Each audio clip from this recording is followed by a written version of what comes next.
The Psychology of the Future. The origin of the new psychology, with its technique universally known as psychoanalysis, lies in the effort which man has always made to cure those ills not of the body. When we speak of the ills of the soul, we do not, however, mean that the mind is not a part of the body. We merely mean that there is a difference, for instance, between the illness that might arise from receiving bad news and that which was caused, say, by being knocked down by a motor car. The first we call a mental ill, a spiritual malady; the second, a physical. The old shaman of the savage tribe did not only attempt to cure gangrene and malaria and sore throat, he also treated people who were possessed by demons or had lost their souls. He treated people who had lost hope, who were despairing, who wanted a charm to conquer the object of love or hate, who desired success, who heard voices, saw visions, and were afraid to live. From the beginning, therefore, man has attempted to bring a healing to the mind. Every religion has been such an attempt. The trouble with this, however, from our modern standpoint, is that a religion demands faith not only in the natural but the supernatural, and not only, let it be added, in the supernatural, but a very definite and dogmatic supernatural, some set of stories and brand of divinities. There are gods, devils, and ghosts to which we must submit. But modern science, which has steadfastly discredited mythology and sought to explain life and its phenomena by natural causes or laws of nature, has seriously undermined the old religions, and we see them beginning to topple in all places of the earth. However, the science of medicine, which sought to discover the causes of sickness, reached a limit beyond which it could not pass. If there is no medicine for a broken heart, there is also none for a man with a fixed idea or one with a sense of utter inferiority. The insane cannot be cured by drugs or by operations, except in those rare curable cases which have an indubitable physical origin. The thousands creeping and stumbling around the world, victims of neurosis, cannot be reached by serums or diets. It was therefore necessary for medicine to go beyond itself, to invade the wide and dark realm of religion and preempt the creeds. By applying the technique of science to what had hitherto been understood darkly through intuition, guesswork, and revelation. It is not my intention to give a history of the origin and rise of psychoanalysis. That in itself is a book. It is merely necessary to say that the first genius in this field was Sigmund Freud, that Freud made the first great discoveries, that he traced the first chart of the unconscious mind, and that he originated the first technique of psychoanalysis. If Freud, however, was the pioneer, it remained for two of his pupils to carry the work forward to the point where it has become one of the vital contributions to the race. The work of Adler, the first of these, came as a revolt against Freud and gave rise to a rival theory. The work of Jung, however, not only brought a synthesis of the work of Adler and Freud, but went beyond both. It is for this reason, then, that I call his work The Psychology of the Future. In order to come to a clear understanding of Jung, it will be necessary first to summarize the theories of both Freud and Adler. We can then see how Jung, accepting both, has transcended both and laid out the first tracings of a complete psychology. Otro. The sexual theory. Freud sees life as a great and never-ending conflict between civilization, or organized society, and the individual. The individual is born with certain instincts, desires, wishes. Many of these are in conflict with the law and moral code of society, hence they are suppressed. This suppression works, however, in a curious way. Not only are the unlawful and sinful impulses shut out of the mind, they are also forgotten. And because they are forgotten, we actually have the spectacle of pious men and women who can solemnly swear that they are quite free of murderous, lustful, lecherous, dangerous thoughts and wishes, that they are good people, that they have nothing in common with the criminal and the debased. As a matter of fact, however, no instinct, no function in man can be abolished by cutting it off from consciousness. It is merely repressed and forms what Dr. Jung later denoted as a complex. That is to say, a group of ideas, emotions, wishes that all go together and become a sort of mental family living off by itself, in exile. It is, in reality, a part of consciousness of which we are unconscious, a part of the mind shut out by the barrier of our will and our forgetfulness. And since there are many things that we repress, a goodly area of the mind is so cut off. Hence, all that part of the mind which is repressed and of whose existence we are not aware, Freud calls the unconscious mind. But since the unconscious is living, not dead, since every impulse in man seeks constantly for expression, the unconscious is continually active like a volcano. Only, instead of sending up its fire and lava and steam in their native state, it is sending them up in a camouflaged form. The bottled-up energy seeking ever an outlet loads itself into some part of the body and becomes a symptom. It may appear as a paralysis of some muscle, as deafness or blindness, heart trouble or stomach trouble, etc. Naturally, these symptoms are not organic. It is not a real blindness, a real paralysis, which explains why there can be miracles when believers touch saints' bones or repeat the dogmas of the Christian scientists. The reason is that being mental in origin, these symptoms can also be cured in a mental way. But since faith healing does not probe to the secret source of the symptom, which is in the unconscious, such healing is usually followed by the outbreak of another symptom, in a different place perhaps, and of a different nature. However, the repressed complex does not only express itself in bodily symptoms, it may appear in the conscious mind. But since the conscious mind resists the invasion, it appears in a masked form. It may become apparent as a fixed idea, for instance, the idea that one must go to some street corner and preach the gospel, an idea which, in spite of its absurdity and irrationality, the patient cannot dislodge, and which is therefore fixed. Or it may appear as a fear of dogs, or of the dark, of closed places, going outdoors, etc. Nor is this all. Where there is a marked repression of a large part of oneself, the repressed material may become what is called a secondary personality, and every so often preempt the conscious mind, so that at one time the personality may be timid, pious, good, and at another bold, wicked, and evil. It is, in a way, the story of Dr. Jekyll and Mr. Hyde. Finally, the unconscious appears in consciousness in the form of dreams. It is really this great discovery which led to the development of the technique of psychoanalysis and opened up the path which has led to all the other discoveries. A dream takes place when we are asleep. That is to say, when the conscious mind is completely relaxed, when all the bars are let down. What more natural than that the repressed portion of the mind may now flare up, just as the stars become visible when the sun is withdrawn from the sky? But dreams usually have something absurd about them. We walk in 7-league boots. We cut off a hand and sew it on again. Animals talk. We are in the land of make-believe and of the fairies and the bad spirits. Why does the unconscious speak such a fantastic language?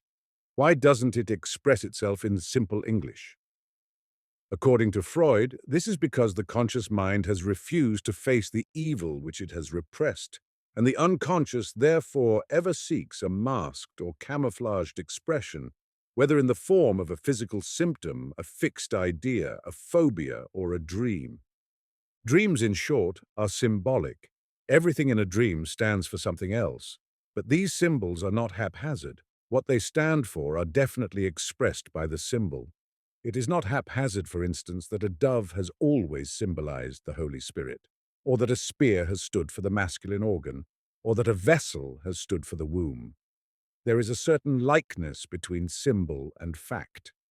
It is nothing new to invest dreams with meaning. The human race has always done so. Man has always intuitively known that these strange manifestations of the night held a hidden meaning for him, a meaning that must be searched out by interpretation and analysis. So we read in the Bible of Joseph interpreting the dreams of Pharaoh. In Euripides' play Iphigenia, the action begins with a dream of the heroine, which she herself interprets, though somewhat mistakenly. So too we have the well-authenticated dream of Lincoln 10 days before he was assassinated, that he heard a noise of lamentation and sobbing downstairs in the White House and took a candle and went down. Around a catafalque moved a crowd of weeping people. He asked who was dead. and was informed that it was the president who had been killed. Such dreams are of the prophetic order and will be dealt with later on. The last dream also was straightforward. It was not symbolic. But such dreams are outside the usual run. They are the exceptions to the rule. The way then to find out the meaning of a dream is to treat the images in it as symbols and try to discover what the symbols stand for. And the quickest way to do this is to ask the dreamer himself. You dream, for instance, to use a simple illustration, that you are involved in a fight between a cat and a dog. Well, what do you think of cats and dogs? What are your associations? You begin to tell all the thoughts that come into your mind when you think of these two animals. You may drag in personal stories of a pet cat you once had, of a dog it fought with, etc. When all you have said is boiled down, it may amount to this, that cats and dogs appear to be opposites, that cats are aloof, selfish, withdrawn, asking much and giving little, whereas dogs are loving, affectionate, very sociable, and may even give their lives for their masters. Symbolically, then, the cat stands for the ego impulses, the dog for the social impulses. It is natural that they should fight each other every so often. There are times when we are in great conflict between our wish to serve others and our desire to gratify or satisfy ourselves. What Freud discovered was that the repression came to light through the dream, that the dream material, if analyzed, showed exactly why the patient was ill, why he had his phobia or his physical symptom. For instance, the man might have a strain of sexual perversion in him. He himself is not aware of it. But the dream immediately brings it to light, and he is forced to recognize it. Naturally, it is difficult to get a patient to accept the repressed material. If he repressed it because of a great moral revulsion, he can only be led by a process of re-education to accept it. When he first comes for treatment, therefore, he merely tells the analyst all that he remembers about his past, his family and personal history, etc. Gradually, he acquires confidence in the analyst. This unburdening is like a confession. The analyst hears things that the patient has never before mentioned to anyone else. The analyst, because of his knowledge of psychology, also shows an understanding of the patient that quite startles the latter. The analyst, in short, becomes more than a father to him, more than a mother. There is a feeling of gratitude, of trust, which approaches the border of love. This feeling, this attitude, is called the transference. The patient has transferred himself his burden to the analyst, and no cure can take place until this is achieved. For when the transference is made, the patient is now ready to go along with the analyst in his re-education. He gains a new standpoint. He discovers that the ugly and evil things which he suppressed are not his personal property, his private depravity, but are public property, that everyone who is a human being has the same impulses, the same shameful lusts, the same wicked wishes, and that there can be no genuine health until one allows these impulses in consciousness and accepts them in their nakedest aspect. The patient then is ready to face squarely and truthfully the divulgences of his dreams. And what is the cure? Sometimes, happily, it is a simple matter. The man who has suppressed his sexuality altogether, for instance, may now marry and gain a good direct expression for his need. But what of those who find strong perverted wishes? What shall we do with them? At this point, Freud erects the theory of sublimation. It is not a new theory. The youth in college is admonished to go into athletics that he may channel off and use up the energy which otherwise would provide him with a sexual problem. It is the substitution of a higher thing for a lower. Only, of course, the higher thing must stand in some natural relation to the lower, that the instinctive craving may have some genuine satisfaction. The classic example is that of surgery. A man is sadistic. That is, he desires to practice cruelty on the object of his love. Turn this upside down from something destructive to something creative, and you let him dig his knife into the human body. But now it is to help and heal another, not to hurt him. Hence, the surgeon is sublimating his sadistic tendencies. Another example, according to Freud, is the artist. His wicked and criminal impulses, we will say, would indicate a long list of murders if he lived them out. He does not live them out. He writes them out. He becomes known as a writer of crime and detective stories, and in this form he releases his evil energy and spends it utterly. Or take the actor. As a child, he wanted constantly to exhibit himself, to go naked before others. This strong strain of exhibitionism can be satisfied finally by acting, by showing himself off before audiences. Hence, the Freudian cure for those impulses we cannot live is first to recognize and accept them, and secondly, to sublimate them. The Freudian psychology, however, does not rest at this point. It has a theory which underlies all the others. It is the theory connected with the Oedipus complex. Oedipus was the man, celebrated in Greek drama, who, by a fluke of fate, married his own mother, had children by her, and later had to expiate his crime by blinding himself and wandering poor and helpless about the world. For his crime is the one crime which mankind has usually found absolutely taboo. In practically all the savage tribes, and in every civilized code, incest or intermarriage between child and parent, brother and sister, has been strictly forbidden. Why is this so? Freud believes that there is a natural sexual attraction within the family group itself, that the child begins its sexual life very early, that the boy gains satisfactions through his mother's caresses, and that hence the whole beginnings of sexuality are wrapped up in the incestuous wish. Naturally, however, for the son there is a great rival. It is his father. His father would fight him off just as he would any other male rival. This is one of the reasons for the universal taboo. But if the origins and beginnings of sexuality are entwined in the incestuous wish, and incest is taboo, we have an immediate cause of trouble in human nature. We are all bound to repress. And indeed, if we look upon man, we see that he is afflicted with much sickness, that he is born to trouble as the sparks fly upward. If, however, this is the nuclear complex, this Oedipus complex, how can we account for the other sexual difficulties, the perversions? They originate, according to Freud, in the Oedipus complex itself. The child's first act is suckling. This involves the mouth. He then learns to suck his finger when he cannot get at the nipple. This involves mouth and hand. He then begins to use his hand, rubbing himself, and this leads to rubbing the sexual organ, autoerotism. He now takes pleasure in his own body and in bodies like his own, homosexual interest.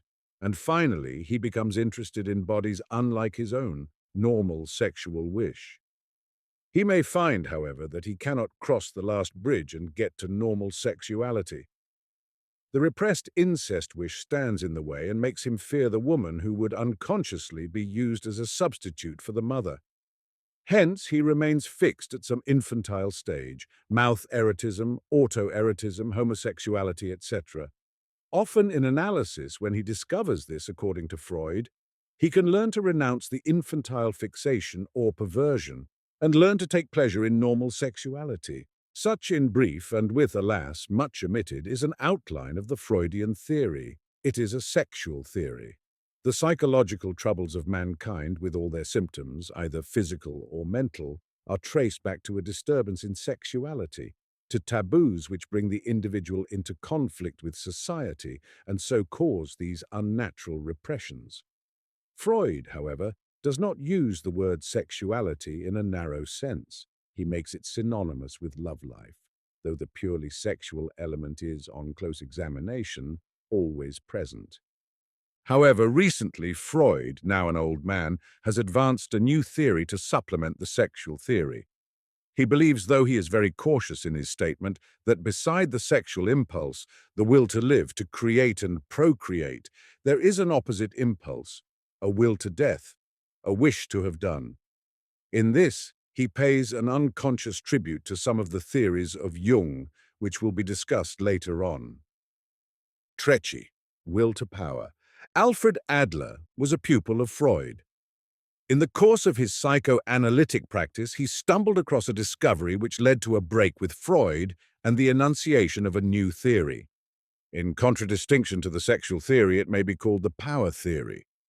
What Adler noticed in every neurotic was a marked feeling of inferiority, a feeling, as he put it, of being under, and a consequent incessant striving to be over or on top.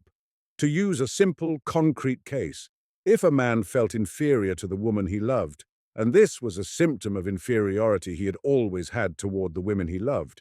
He would strive by every means to put the woman down and himself up. He might put her down by economic pressure, by intellectual attack. Or he might put her down in the sexual way, for instance, through cruelty, sadism. In the latter case, Freud would say that the problem was sexual, but Adler would say what the man is striving for is not sexual satisfaction, but power. If he could put the woman down through money pressure, that would satisfy him, or if he could put her down sexually, that would be satisfactory. What he was seeking was mastery. Take the well-known case of the Don Juan who has one love affair after another, who wins a woman only to tire of her and pass on to the next.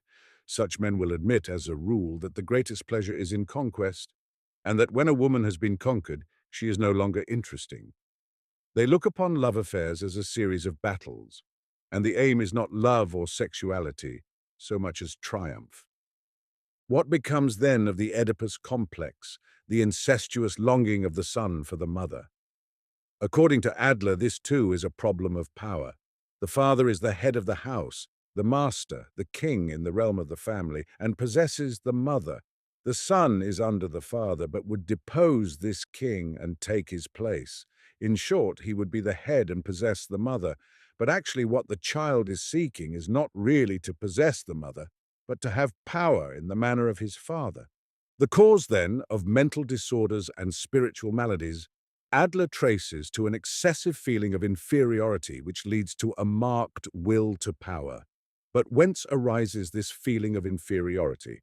Adler at this point is sure that the origin is to be sought not in something psychic, but in something physical. His theory is that the feeling of inferiority is due to some actual organic inferiority. In other words, he believes that a child who has a club foot, like Byron, or one subject to epileptic fits, like Dostoevsky, or one with an impediment which causes stammering, like Demosthenes, or one with a chronic tendency to constipation like Lincoln, the cases of great men could be multiplied endlessly, that such a child feels himself inferior to normal children. He feels that there is something the matter with him, that he has less chance of success, etc. This is the feeling of inferiority, the feeling of being under. And the deeper this feeling, the greater the reaction to it, the greater the striving to change the position about, so that instead of being under his fellows, he is over them. Out of such defects, then, arise the great ambitions, or, as Adler puts it, the guiding fiction. By this, he means a fantasy of some great goal which the child dreams about and sets out to reach. A classical case is that of Demosthenes. Because he stammered, because he was inferior in speech to other children, an ambition awoke not merely to be able to talk in the normal manner, but something far greater, namely to be the greatest of orators, an ambition he actually achieved. But suppose he could not have achieved such a victory, suppose conditions had been such that it was impossible for him to be an orator. Then his incessant striving would prove futile, the feeling of inferiority would increase, and there would be a breakdown. The breakdown would be a neurosis, and he would be ready for a psychoanalyst. Why did Napoleon set out to conquer Europe? His inordinate will to power could be traced back to a painful feeling of inferiority in his youth, which showed itself in the military school, where he was put to shame by his fellows.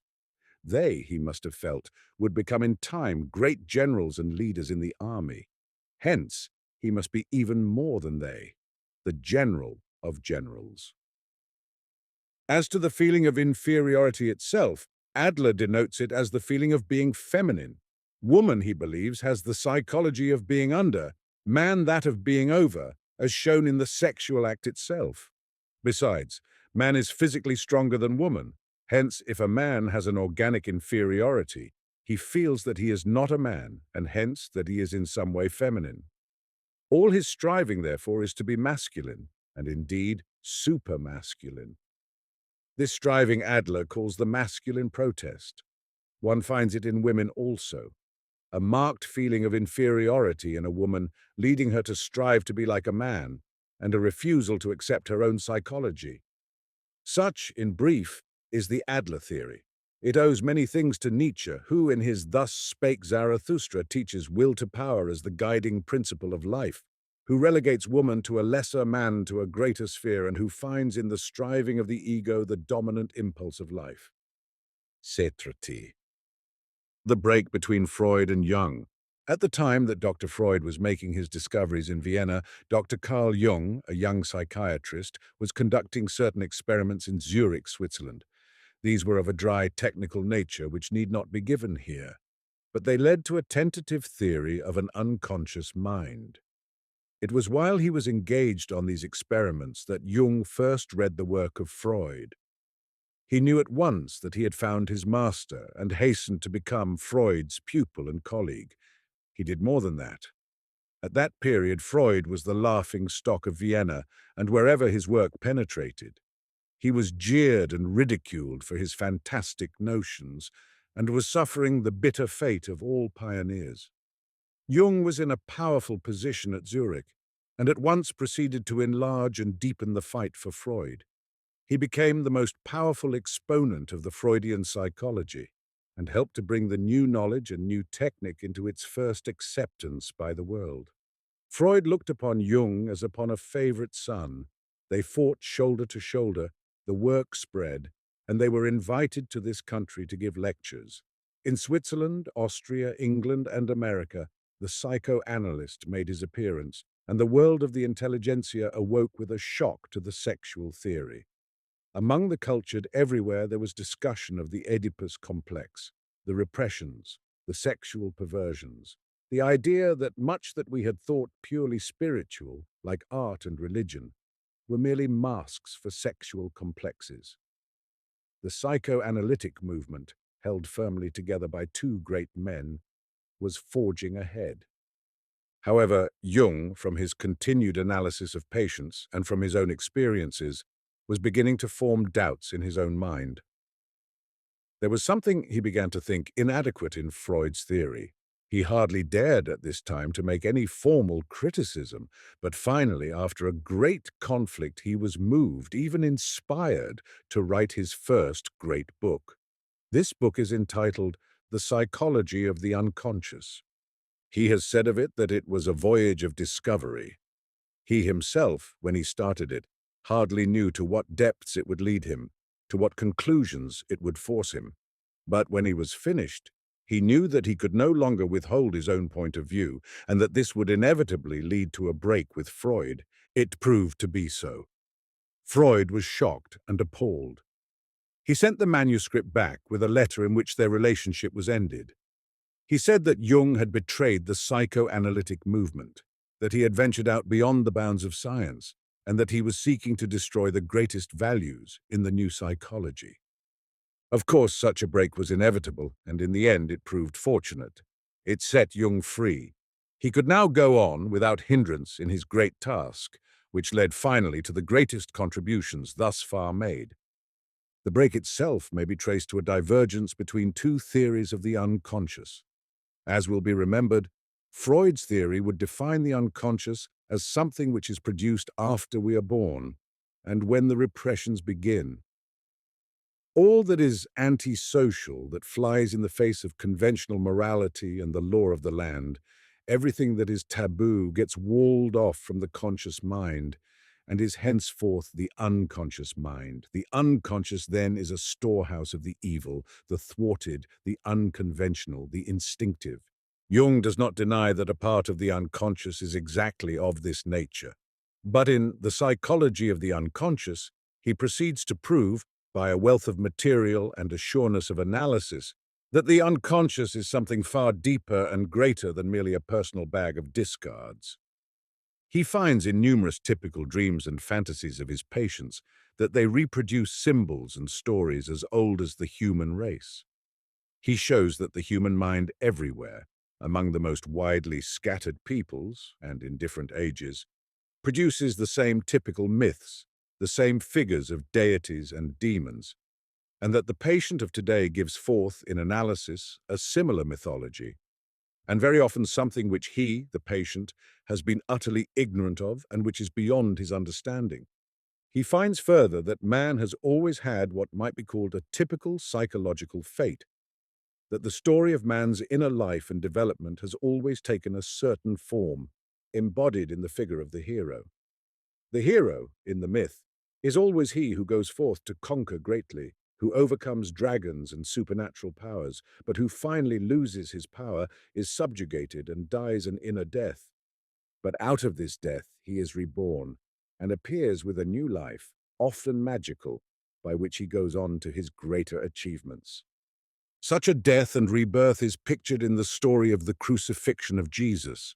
It appears in a modern work, in Jean Christophe, where the hero suffers a spiritual disintegration and can no longer compose music, but with the first breath of spring feels the new tides of life pouring into him and rises to the greatest heights of his creative power. Such, too, is doubtless the inner story of our greatest American poet, Walt Whitman. When he was about 35, and after suffering some deep personal reverse, he secluded himself on Long Island beside the sea for some weeks, and had a spiritual experience which led to his awakening as a poet and the beginning of Leaves of Grass. What is this typical myth? It is known as the sun myth, for the savage doubtless based it on the strange fact that the sun, after setting in the west, rose again the following morning in the east. This sun myth, boiled down to its essentials, is somewhat as follows. The sun is the hero. He is born of the mother, the sea, in the east. He rises in his splendor and reaches the zenith. But now his strange descent begins. And when he reaches the west, he must redescend into the waters of the sea, die again and re-enter the mother's womb. Actually, he is pictured as being devoured by a sea monster. In the belly of this monster, he rides in the sea under the earth back toward the east. At first, he lies supine, but finally, plucking up courage, he begins to battle with the monster. Finally, he kills him, and the body of the great fish floats to shore, where the hero, the sun, steps out reborn and rises again in the east. This story, based on something seen in nature, is found to be typical of man's soul, and Jung discovered that wherever an analysis was carried far enough, this typical myth appeared in various forms in the dreams of the patient, and the patient went through an experience analogous to the myth. What is this experience? A man has reached a high point of development and achievements. There comes upon him now a sense of deadness and futility, a period of disillusionment and turning away from the world, the experience which is described in the beginning of Goethe's Faust. This inner death proceeds until he is lost in himself, until he is, in the language of the myth, devoured by the monster. And now he goes through a long period of inner suffering and groping until the time comes when a new life awakens and he goes back to the world of men with a greater energy, a new vision, and perhaps a new life task. So, in the beginning of Nietzsche's Thus Spake Zarathustra, we see the hero step forth after his years of preparation in the wilderness to bring his message to the world of men. This, then, is the typical experience of those who carry their development to any height. What is its meaning psychologically? There is no understanding of it, says Jung, unless we broaden the conception of the unconscious. And with this he introduces his theory of the collective unconscious. The human body is the product of millions of years of evolution, and in it is written the history of life. It is not a sudden creation. If this is true of the body, how can it be anything but true of the mind, which is a function of the body? The mind, too, is a product of millions of years of evolution, and just as the history of life is written in the flesh, so too the history of man's spirit, his adventure, is summed up in the mind. In other words, the newborn babe does not present a mind like a blank sheet of paper on which his personal experience will begin to write. He is born with the great inheritance of the race, the collective unconscious, in which is stored the wisdom of the ages as well as the great instincts, and what Jung calls the residues of our animal ancestry. How do we know this? Because the mind of a man today, a man even ignorant and unread, will on certain occasions produce the same myths, the same supernatural figures, the same psychic phenomena as those produced thousands of years ago, and the same in every part of the earth among the most widely separated nations and races. In short, the unconscious contains typical images and typical stories. And whence did these arise? It is quite natural that the presence in our own unconscious of a wisdom greater than ours, and at the same time of animal instincts sometimes overwhelming in their destructiveness, should give the savage, for instance, a sense of the nearness of supernatural powers of good and evil, of some supernatural wisdom that helped him in the form of revelation or inspiration, and of some demonic lust or passion which, if it swept over him, led to the orgy, the murder, or insanity. Hence, these experiences would be pictured as the work of beings like those he knew, only greater. Wisdom was a great mother or a great father, a god in short. Evil was a devil, a demon, like a bad man, only greater and worse. And certain experiences would be pictured in the form of monsters, great strange animals, sometimes animals part human and part beast. Thus we see an explanation for the origin of the many religions on earth, all of which have certain things in common. Some sensitive man experienced his own unconscious in the form of dreams and hallucinations. Moses, for instance, heard the voice of God and saw the burning bush. Psychologically, this would mean that what Moses thought was outside himself came from within himself, came from the unconscious, and was, in the technical language, projected, the vision of fire upon the bush, the voice into the air. He heard and saw something out of his own depths. Every religion makes this projection. Heaven is up in the sky, hell under the earth. The gods are on high, the devils below. It has remained for modern psychology not only to locate these phenomena as in the brain itself, but also to divest them of their miraculous coating and to explain them as something having a direct meaning in the patient's life. According to Jung, the collective unconscious is more or less dormant in all of us, except under certain circumstances or after certain experiences. The average man goes on unaware of his own demonic and divine attributes. But in a lynching bee or in battle, the devil will suddenly awake and transform him from something human into something monstrous. On the other hand, the youth falling headlong in love, the man who sustains the death of his loved one and similar great experiences of life, will encounter the presence of ineffable wisdom and power, so that he feels he is visited by something beyond the human. But the process of analysis also leads to the experience of the collective unconscious. Psychoanalysis is self-discovery. One goes deeper and deeper into oneself. One goes back on the track of the years to one's childhood. One exhausts in the process one's personal memories. One goes down, as it were, beyond the personal layers of the unconscious to the impersonal. At this point, the manifestations of the collective unconscious begin, and the dreams are now loaded with mythological conceptions and images of the supernatural. This deep entering into oneself Jung defines as introversion, a self-descent, and a means of development, a discipline not only in the wisdom of all time, but in overcoming the undeveloped tendencies in oneself. It is at this point that the hero is devoured by the monster, the unconscious, and makes that voyage that leads to his rebirth. Dante depicts this in his Divine Comedy. The hero Dante is led by Virgil down through the depth of Inferno, the evil side of the unconscious, up the Mount of Purgatory, the overcoming, and finally reaches paradise, where he finds Beatrice, an image of his soul and a new wisdom, a new life are his. Naturally, one cannot do justice to so deep a conception within the space allotted. But we can see at a glance that much that is otherwise inexplicable, save on the ground of something miraculous and supernatural, is now given a more natural explanation. We can understand the genius as one who has the gift of tapping his unconscious and bringing forth works which are impossible to the run of men. We can understand why man has always needed a religion. We can understand those intuitions which lead to new discoveries in science. Man has a storehouse of wisdom in himself. We can also understand the strange aberrations of insanity, of those unfortunates who are caught, as it were, in the collective unconscious, and live only in a world of demons and divinities and uncanny myths.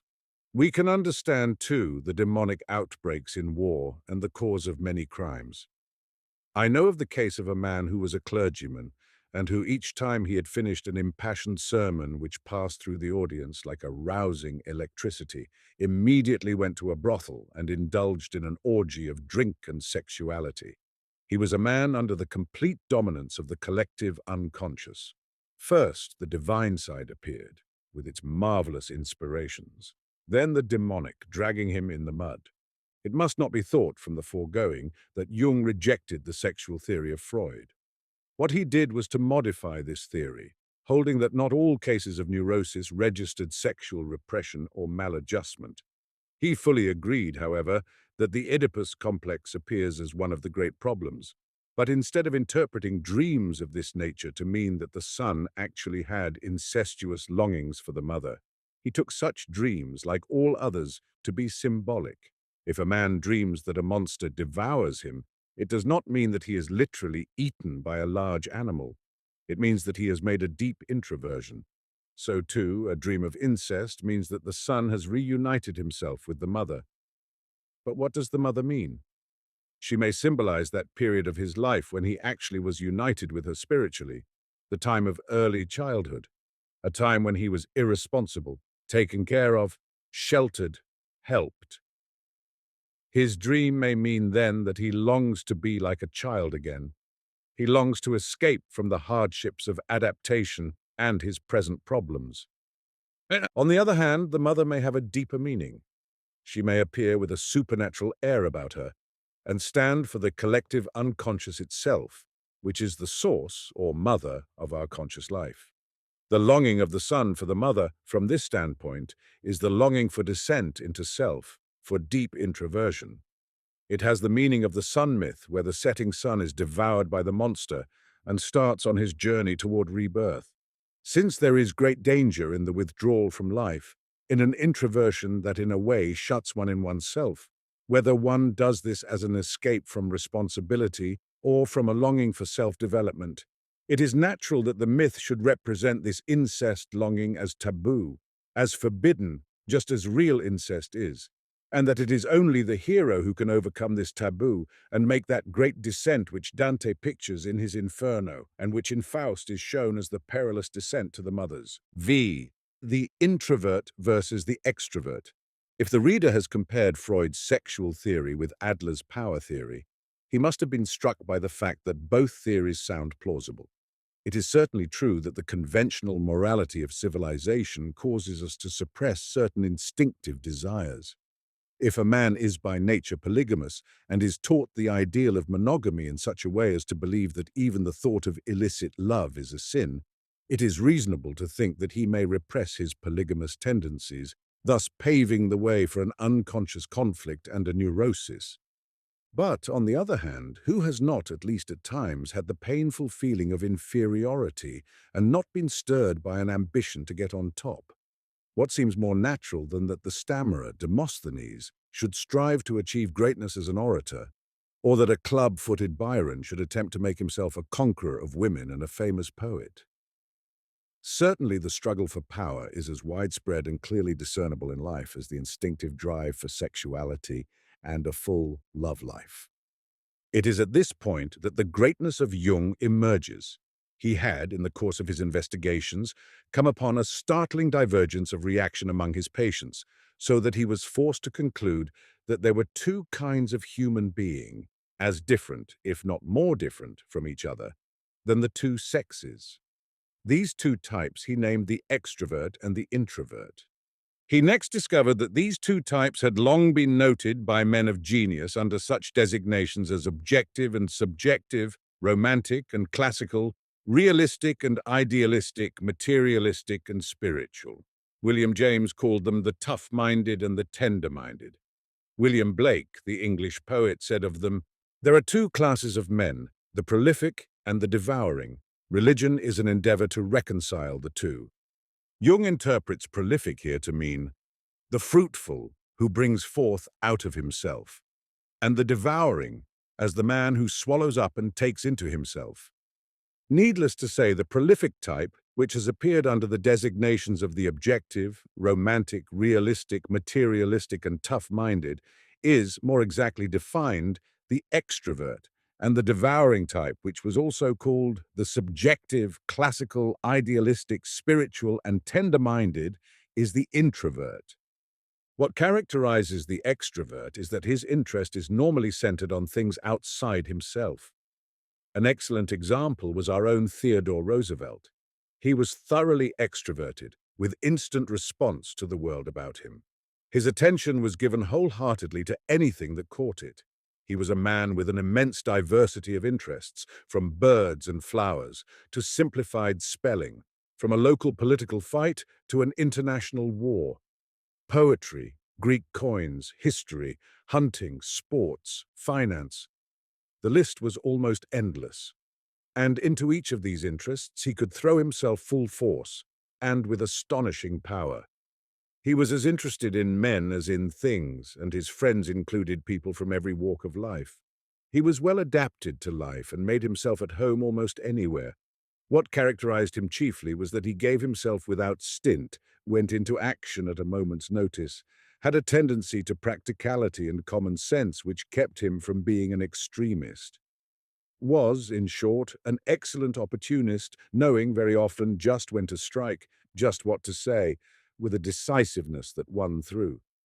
He was the fighting man, the man of action, the man of his own time, his own age, his own country. He was, in other words, a man orientated by the object. That is to say, his life was determined by things and thoughts and ideas coming to him from the outside in the main. If an enemy showed his head, he struck. If a friend, he clasped hands. If a popular movement appeared, he led it. If there was a war, he wanted to be in it. If someone else originated a good idea, not too radical, he took it over and made it his. It will be seen from this that the extrovert is normally a man who is a harmonious part of the world as it is. This does not mean, of course, that he will be merely a conservative, for the world is in constant change, and an intelligent extrovert will be one-to-one with the forward tide. But since he is, to a large extent, bound up in the things outside himself, he is mainly a reflection of the world. He could almost say of himself, "I am what I love." His shortcomings are obvious. He covers a lot of ground, but necessarily in a shallow way. He cannot be deep, because depth implies a certain slowness, a certain amount of meditation and constant study, a brooding and solitude. He originates but little, for it is the thoughts and ideas of others which interest him. He is an enemy to anything really new, anything pregnant with the future, because it collides with the world as it is, which is the world he loves. Finally, he lacks an inner life, the more creative and profound life, a fact which the keen-sighted Roosevelt knew very well, for he said of himself, "My danger is that I forget I have a soul." Such is a brief sketch of the extrovert as he appears in a pronounced, perhaps an extreme form. The value of using an extreme case is, of course, that he covers the whole territory, and we can see in him the various sides of the type. Hence, it will be valuable to consider an extreme introvert, the direct opposite of Roosevelt, so that we may come to an understanding of the contrasting type. If the extrovert is characterized by the fact that his interest is normally centered in things outside himself, the introvert is characterized by the fact that his interest is normally centered on things inside himself.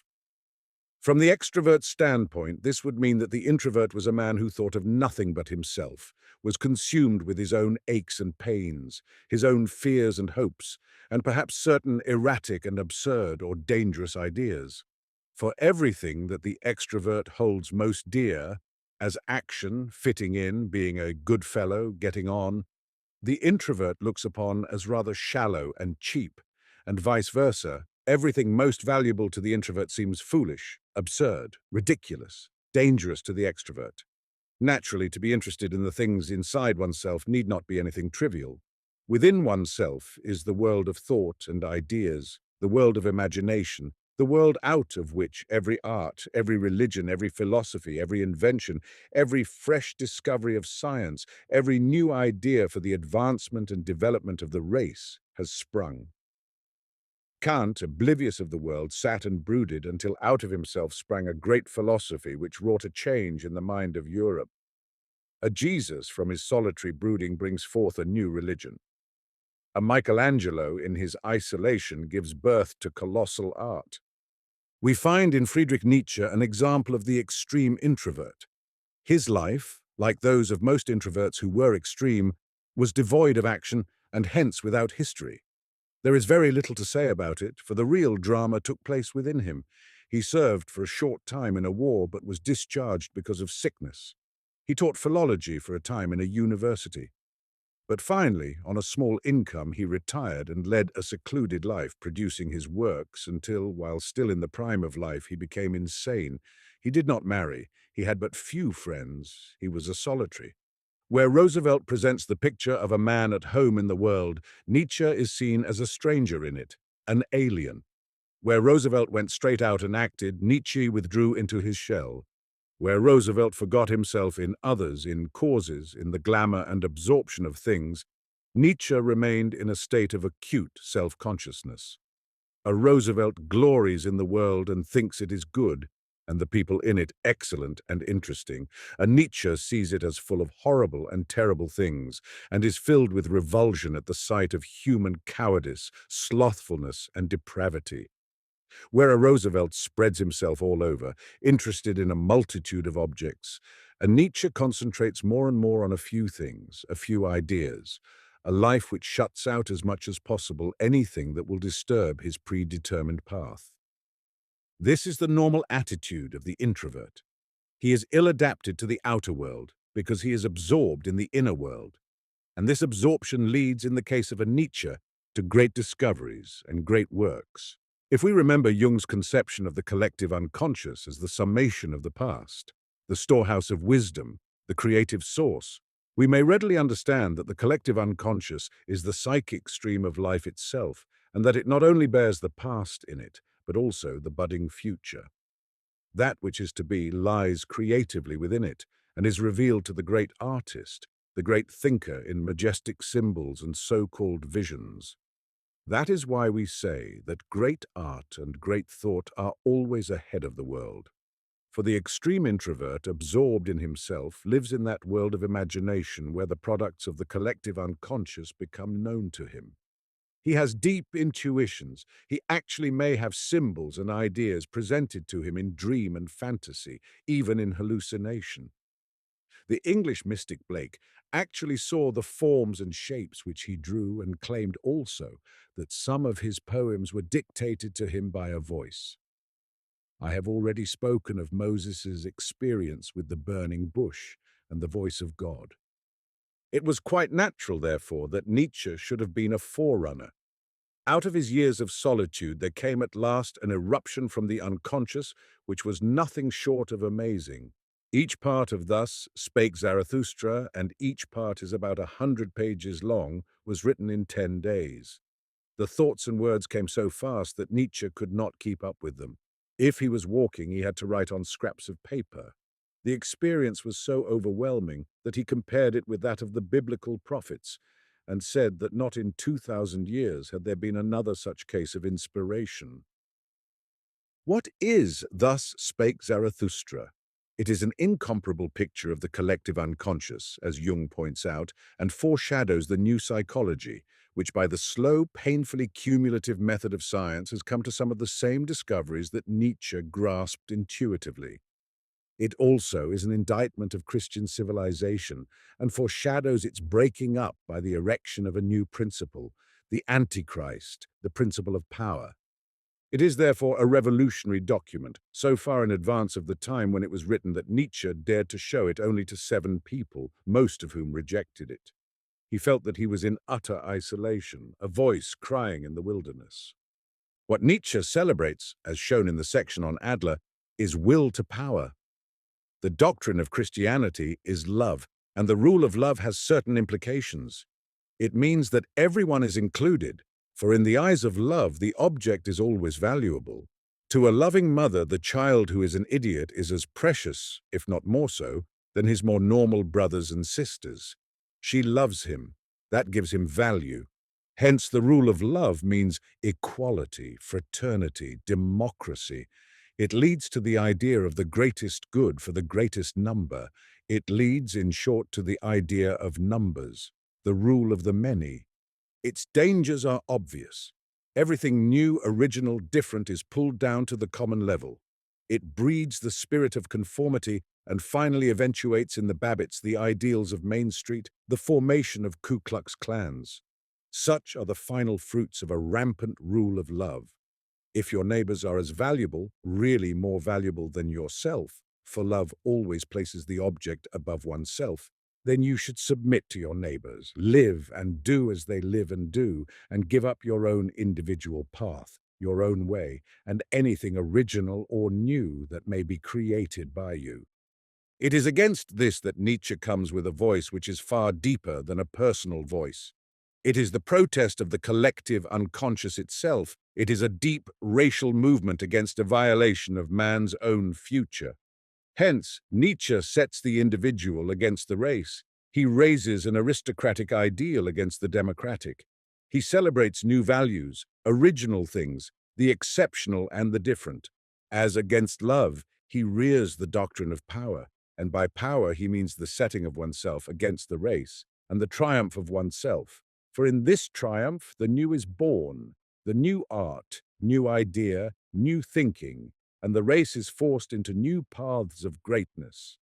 But seen in another light, the meaning of Zarathustra is the revolt of the introvert against the extrovert. Western civilization is the civilization of the extrovert. A civilization built up on the principle of love is one which puts the accent on others, on things outside ourself.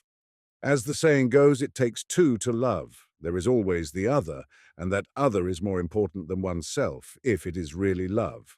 Hence, love is the root of the extroverted attitude. As I said of Roosevelt, he might have put it of himself, "I am what I love." Such a civilization, therefore, tends toward action, democracy, the rule of the many, invention, business, the exchange between people. And since the power of a civilization over the individual is almost overwhelming, it means that a Christian civilization has thwarted, twisted, deformed all those whose natures were not in accord with it. Christianity has been a violation of the introvert. For naturally, what Nietzsche depicts in his Superman and his will to power is himself. He depicts the psychology of the introvert. The introvert is governed by the power principle, where the extrovert finds relief and only functions happily by losing himself in others, by giving himself to the world outside him. The introvert finds relief only by remembering himself, by refusing to allow others to absorb him, by withdrawing from the outer world. The introvert is constantly striving to preserve the integrity of his ego. He seeks an inner freedom. He feels bound by the demands of others.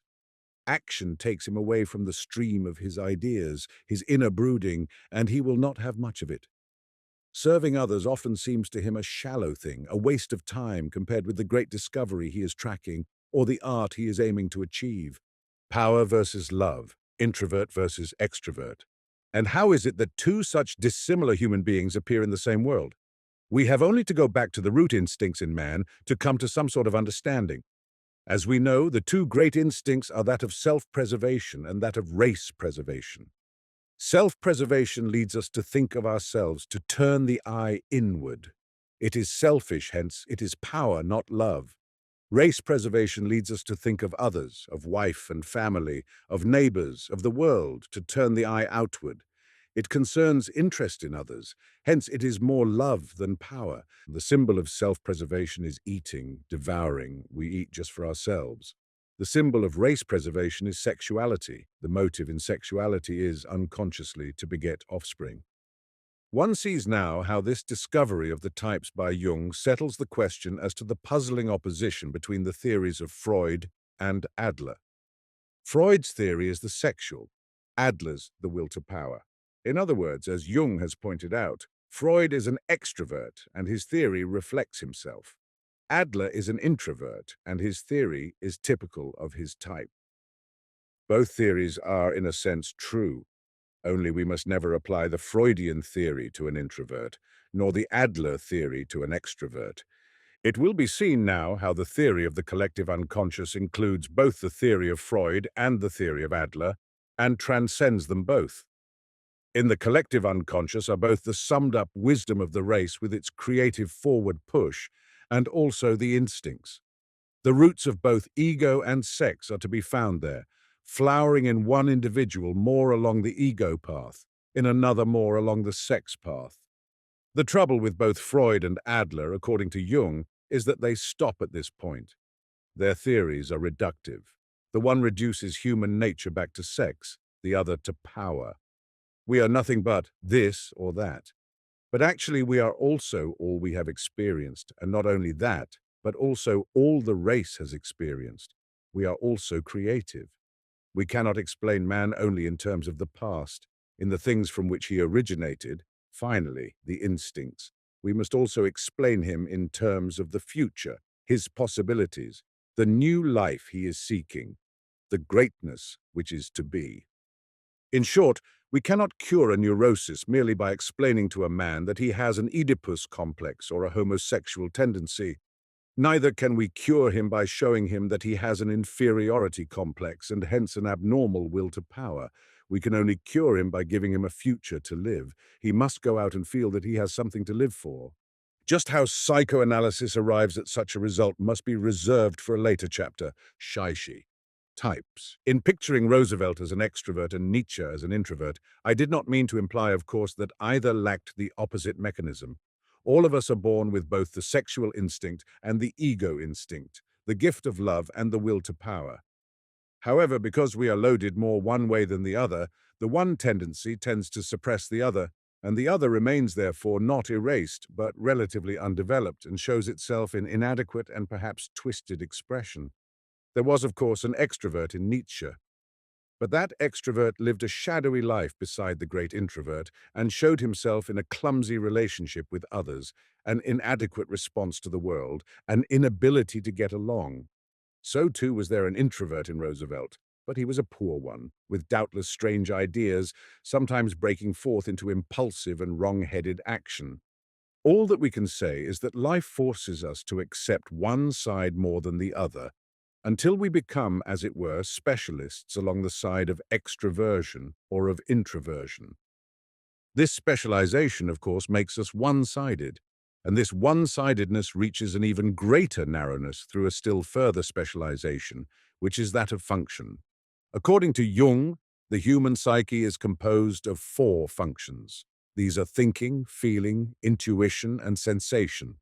I do not intend to burden the reader with explanations of these terms, for we would go far afield in a maze of technicalities. I will merely try to give a hint of their meaning.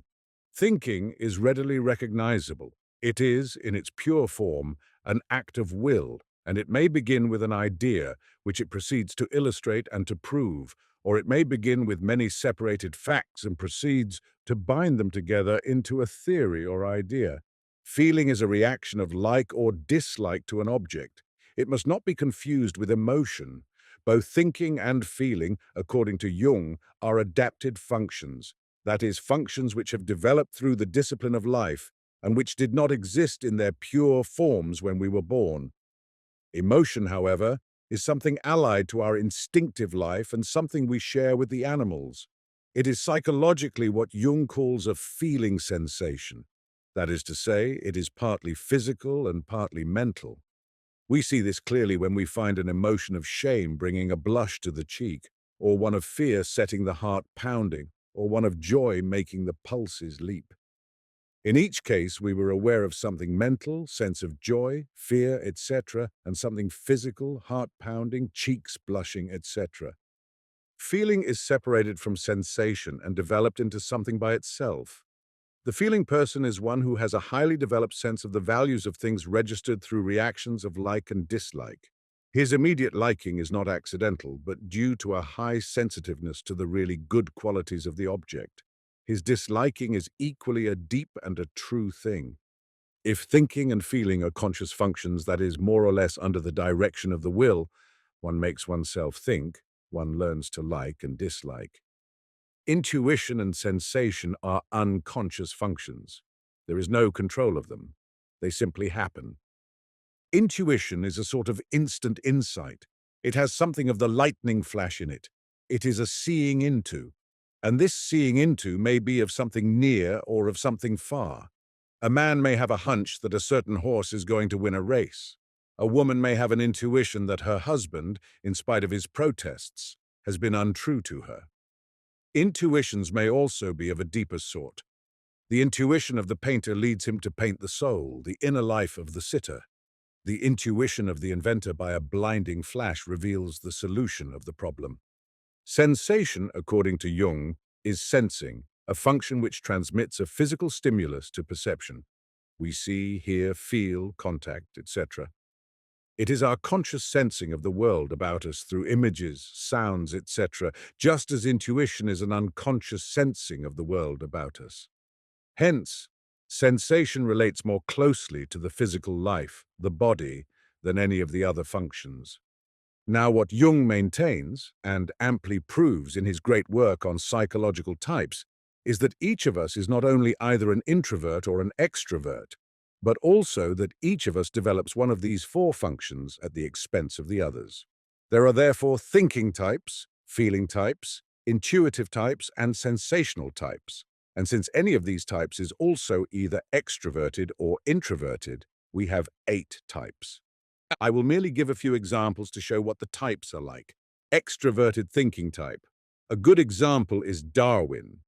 He was a slow, patient thinker. Thinking was most obviously his most highly developed function. But this function was extroverted. That is to say, like all extroverts, his attention and interest was in outer things and the ideas of others. Hence, he was one who built up a theory on observed data, whether this was a direct study of plants and animals or in reading the works of others. His thoughts proceeded from the outside in, introverted thinking type. Kant is a good example. He was a great philosopher. Instead of proceeding from facts to theory, he proceeded from ideas to facts. That is to say, through his introversion, he received ideas from the unconscious, great ideas of a timeless nature, conceptions of time, space, etc., and these he proceeded to elaborate and prove. Extroverted feeling type. A good example of this type is Mary Pickford. It is obvious that she is not a thinker, neither is she one of those intuitive persons who see into others and know life deeply. She feels others. She responds by like and dislike, and by the fitness of things. She is well extroverted and well adapted. Introverted feeling type. Eleanor Duse is an example. She was a great actress, but one felt her to be one of those silent women whose feelings are all within, who nurse deep moods, who cannot express their personal selves, who have great difficulty in their relationships and tend, as a rule, to shun the world and live in seclusion. According to Jung, thinking is more a masculine function. Both extroverted and introverted, it is found more in men than in women. Feeling is more feminine and is usually found in women. Extroverted intuitive type. Lloyd George of England is of this type. A friend of mine who met him during the war said that as soon as Lloyd George looked at him, he felt he was completely understood, that the statesman saw through him. His gift has been to see the tide even before it turned, to see the possibilities in the people about them, to leap to his conclusions with a sure agility. If the thinking and feeling types are more or less steady, pursuing a definite and logical course, the intuitive type and sensational is changeable, erratic, swift, fickle. This is due to the fact that wherever they see a new possibility, they leap to it, forgetting what they hitherto pursued.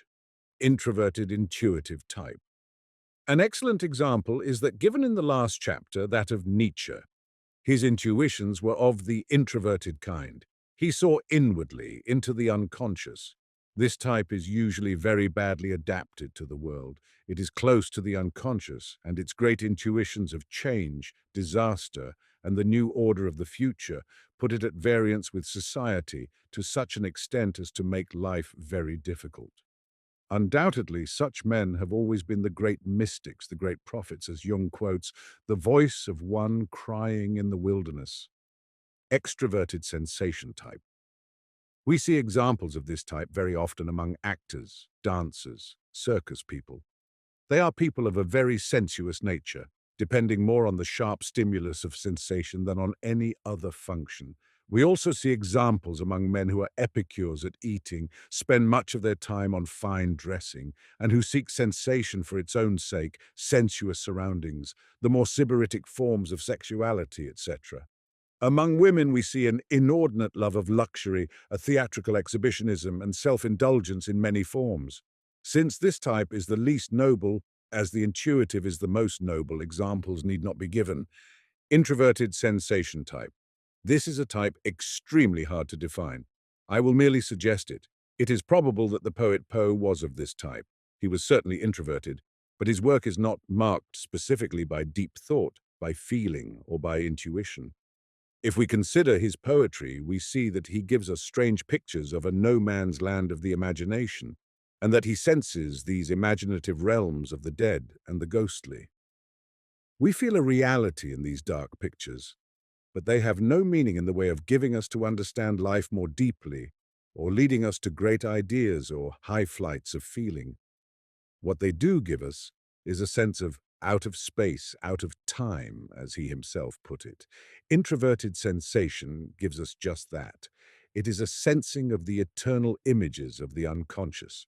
Such, by a series of swift strokes, are the 8 types. I cannot, of course, in this space do full justice to them. They are included in this survey because they represent an important element in Jung's work and serve to show how dark and deep are the psychological problems of the race. With 8 types, possibly more, living in the world about us, there is indeed much room for misunderstanding and for human conflict. It is also obvious that Nietzsche was psychologically correct when he said that he saw only fragments of human beings about him and nowhere a man. Here he saw an arm, there a leg, there an eye, and here an ear, there a mouth, and here a breast.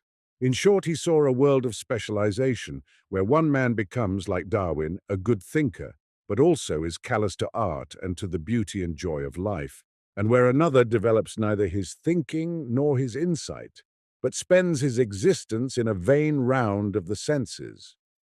It is no wonder, then, that there is so much mental sickness. Too great a one-sidedness is a violation of man's nature, which is full of various needs and must, if it develops freely, live a rounded life. Hence, according to Jung, the basis of the neurosis is not merely a sexual problem or a problem of power. It is due to the conflict between the developed and the undeveloped functions. There comes a time for the thinker, for instance, when his outraged feeling life must manifest itself. It is at such a moment that the neurosis begins. Septini. The conflict and its solution. If we want to put the matter in its broadest sense, we can say that the great conflict of this age is between the extroverted attitude and the introverted, between Christ and Antichrist, between Christianity with its democracy, its insistence on good works, its life of activity and service, its concentration actually on business, machinery, and getting on, and on the other hand, the claims of the individual and the demands of the inner life for an enhancement of art, of research, of philosophy, of spiritual development, of freedom. It is a conflict between the principle of love and the principle of power, and naturally, it is not only an external thing, but something that takes place in every individual who has made any sort of high development. For it is a psychic law that if we carry anything to an extreme, we meet the opposite. This is clearly illustrated in Goethe's Faust. The hero, Faust, has carried his introverted side to a very high development, indeed so far that everything he studied and all that he knows now appears lifeless and uninteresting. He is sick of himself, sick of life. It is all nothing. His search for knowledge has led nowhere. In the end, all that we know is that we cannot know. What a pity, then, that he has squandered his youth on study and meditation and medicine. A kind of death comes over him, which means, psychologically, that he has reached the end of one line of development and is preparing himself to change over to another and new line. This soon appears in the form of a poodle dog who soon shows himself as the devil. Both these symbols are inevitable. A dog, as shown before, relates to our more extroverted side, and it is this side for which Faust now longs. He has reached the end of his development, for the time being, as an introvert. The longing that now is awakened is for life, that is, for youth, activity, sexuality, love, ardent adventure, etc. Hence, the symbol of the dog as representing the side of himself he has not developed. But this really is also the devil. That is to say that which is undeveloped is still in a primitive state, and through its long repression bears the aspect of something ugly and evil. In order, therefore, to reach the other side, in order to begin to live out the unlived possibilities of his nature, he must sell himself to the devil. That is to say, that when the undeveloped side shows itself and takes command, it cannot be lived unless one is willing to go a path which may often appear evil and which is in direct defiance to what one has previously lived and thought good. This selling out to the devil appears as a great danger. It means that he will never be saved, never go to heaven. But actually, in the prologue of the play, God allows the devil to make this compact with Faust, because the devil is a part of that power which wills the bad but somehow works the good. That is to say, if one is willing to step over into the undeveloped side and live it in spite of its evil beginnings, one can only develop oneself and finally come to a higher good. Such the drama shows. By magic, Faust gains wealth and power. He seduces Gretchen, and her end is insanity, infanticide, and a death that narrowly escapes the gallows. But Faust goes on, and the whole play shows how, by following the devil, he brings the neglected side up to the developed side of himself, so that in the end the devil is defeated, and Faust gains that heaven where the two sides of his nature may now be united in harmony. If Faust outlines the problem, another great work, the Prometheus and Epimetheus of Spitaler, shows its solution. Jung is at great pains to analyze this long poem in his book on psychological types. Prometheus and Epimetheus stand respectively for introvert and extrovert. Prometheus is the idealist who withdraws from the world into himself to love and serve his soul. But Epimetheus is the man of the world, who has common sense, who obeys the conventions, and who becomes a king. Epimetheus cannot wean his foolish brother from his obviously perverted way of living. A conflict arises between them, which drives Prometheus all the deeper in himself. Thus, a great sickness falls not only upon him, but upon his God, the collective unconscious.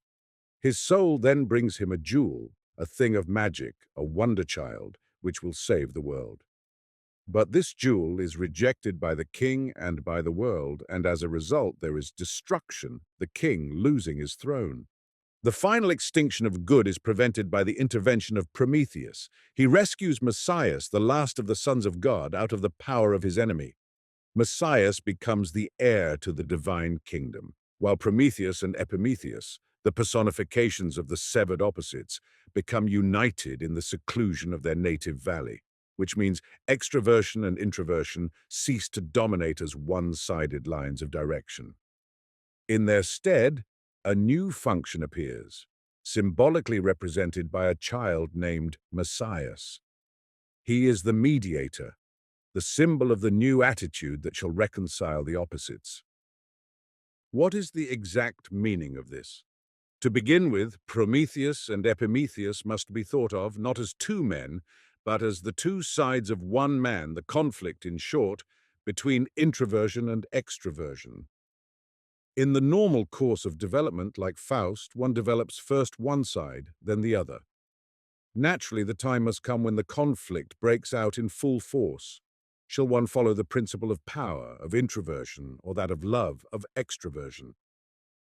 This conflict produces a deadlock, and in this deadlock a solution is offered by the unconscious in the form of a symbol, the jewel, the wonder child. But this is not understood, and there is a breakdown and collapse. However, now a new path is found which leads out. This path Jung calls the transcendent function. This indeed is the Messias of the poem.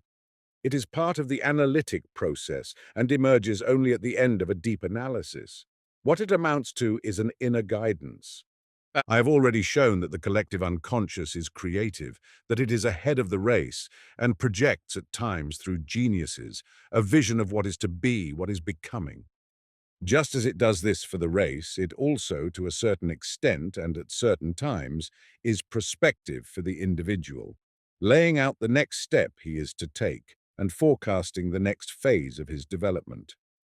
This prospective quality is rarely found in the dream, though sometimes it appears there. It is usually found in the fantasy.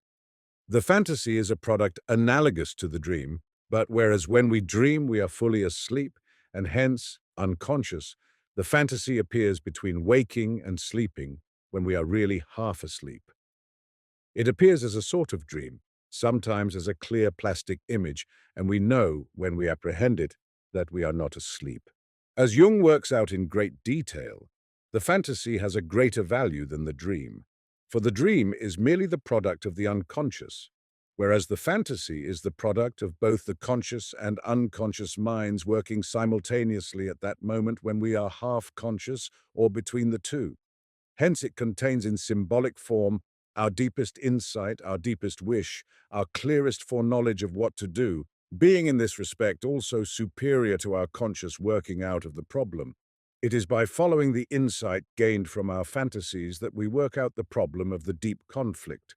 For if we follow these fantasies, we take the next necessary step, and so learn gradually to reconcile the claims of extroversion with those of introversion. In the great religion of the Hindus, and in fact in a religion of the Chinese, we hear much of a middle path.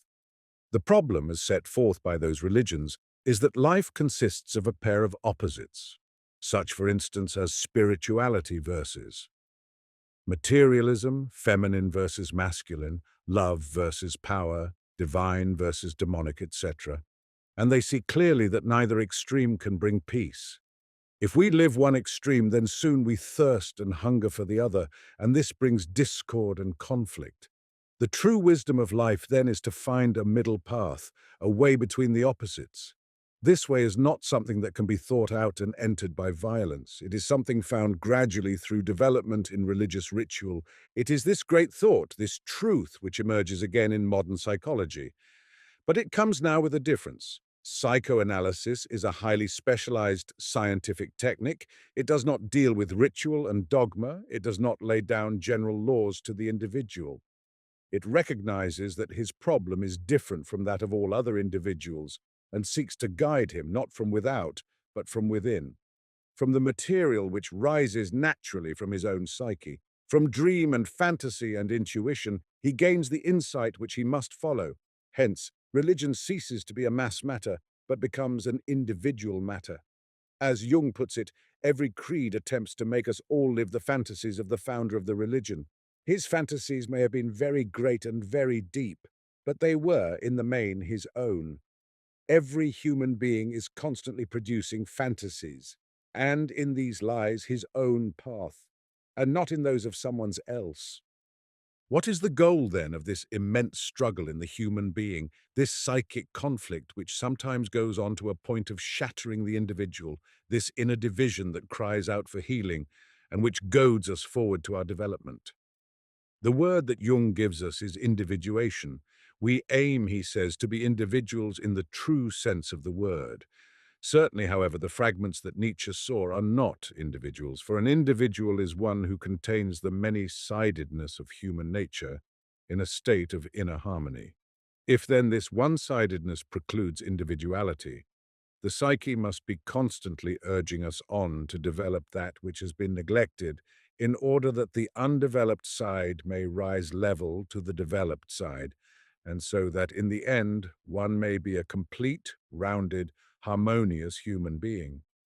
This is the light which the new psychology offers to the race at a moment of its greatest darkness. It has just fought the bloodiest and most devastating war of all history. It has fought that war in the twilight of the gods. Its old gods are disintegrating and vanishing. Everywhere we see the harsh conflict going on, and at the very moment when man has reached his highest point of extroversion, with his machines, his radios and phonographs and aeroplanes, his automobiles and newspapers and movies, his triumph over nature, we see everywhere the sadness and suffering of humanity, the breakdown of white civilization in Europe, the restless stirrings of the East, and an immense increase in neurosis and insanity. A great change is due, a new light has come. This new light, however, is not a religion. It is nothing to broadcast and apply en masse. It is a technique which must reach individual by individual, making him known to himself, discovering for him his type with its needs and limitation, showing him his possibilities, directing him to the path of his own development. Naturally, such development will be different for each individual. There are not many, as Jung shows, who must go to the painful lengths depicted in the story of Prometheus and Epimetheus, or even in the story of Faust. For the majority, a deeper self-understanding, a knowledge of the types, an ability to understand some of the products of the unconscious, a lifting off of the repressions, a full recognition of one's own needs and desires, will be enough to bring about a more harmonious, a more fruitful life. But for the few, a higher, deeper suffering is necessary, possibly because of their gifts, which may thus be developed and become a heritage for the race. Astuntas. Note: this booklet has aimed to give a glimpse of a vast territory, merely enough to set the reader toward the complete works on the subject. It has been necessary to condense and suggest where a deeper understanding would be reached by elaboration and numerous examples. For those who care to study the matter more deeply, it is suggested that they begin Jung by reading the second edition of his papers in Analytical Psychology. This is a difficult book because it contains a series of articles which show his growth, step by step, toward a new insight. Much that he writes there he has since discarded. However, it is well to read whatever of it one finds interesting. The next step is to read the Psychology of the Unconscious, which uncovers the theory of the collective unconscious, and finally Jung's masterwork up to this time, his psychological types. If I have stimulated the reader to the point where he desires to go on to these works, then the purpose with which I wrote this little book is fulfilled.